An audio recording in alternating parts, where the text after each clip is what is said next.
सुनैना के दो बेटे थे। उसके बड़े बेटे की शादी हो चुकी थी। अब उसके छोटे बेटे की शादी होनी थी। उसके मनपसंद घर में उसके बेटे की शादी हो जाती है और उसकी छोटी बहू भी बहुत ज्यादा खूबसूरत थी। वह उसकी खूब तारीफ करती है, जिससे कि उसकी बहू कुसुम को थोड़ा बुरा लगता है।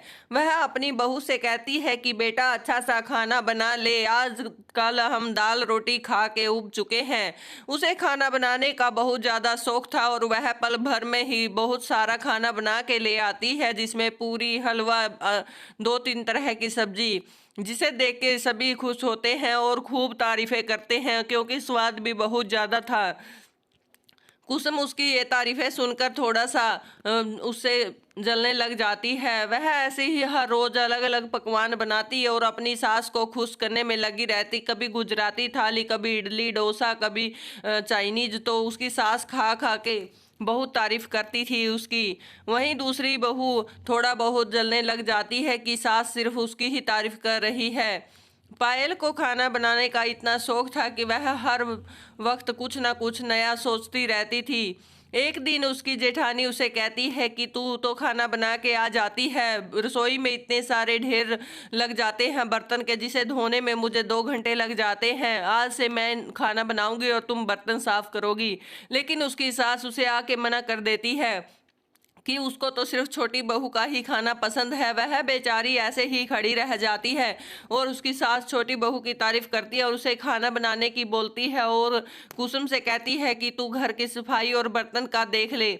वह थोड़ा गुस्से से कहती है ठीक है माँ जी, और पायल अपनी काम से रसोई में चली जाती है और सुनैना अपने कमरे में चली जाती है। उसकी सास को पायल का खाना बना ज़्यादा पसंद था तो वह उसे ही खाने बनाने की सारी जिम्मेवारी दे देती है।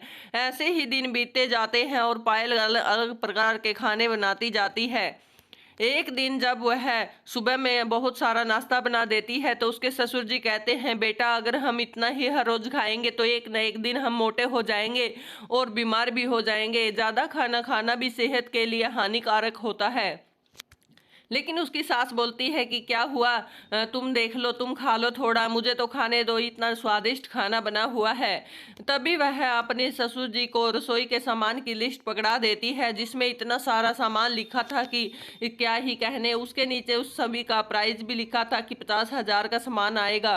तो उसकी सास के मुंह में तो खाना ही अटक जाता है। उसे नहीं पता था कि ये उसके जीभ का स्वाद उसे इतना महंगा पड़ेगा। अगर 1 महीने का सामान 50,000 का आएगा तो कहाँ से काम चलेगा। वह अब कहती है कि अरे बहू ऐसा कर, इतना खाना मत बनाया कर, ऐसे तो हम कंगाल ही हो जाएंगे, तू तो हमें कंगाल ही कर देगी।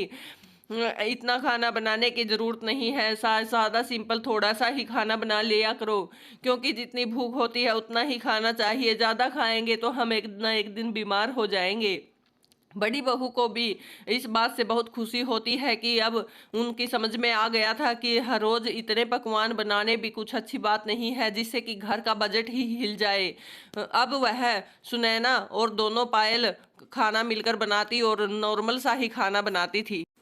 अलग अलग तरह के पकवान कभी कभी तो हो सकते हैं, लेकिन हर रोज तो नॉर्मल खाना ही खाया जाता है। ये सब बात उसके ससुराल वालों को समझ आ गई थी और अब उन्होंने एक दूसरे के साथ मिलकर काम करना शुरू कर दिया था। दोनों बहुएं एक साथ खुशी खुशी रहने लगती है और सास भी बहुत ज्यादा खुश थी।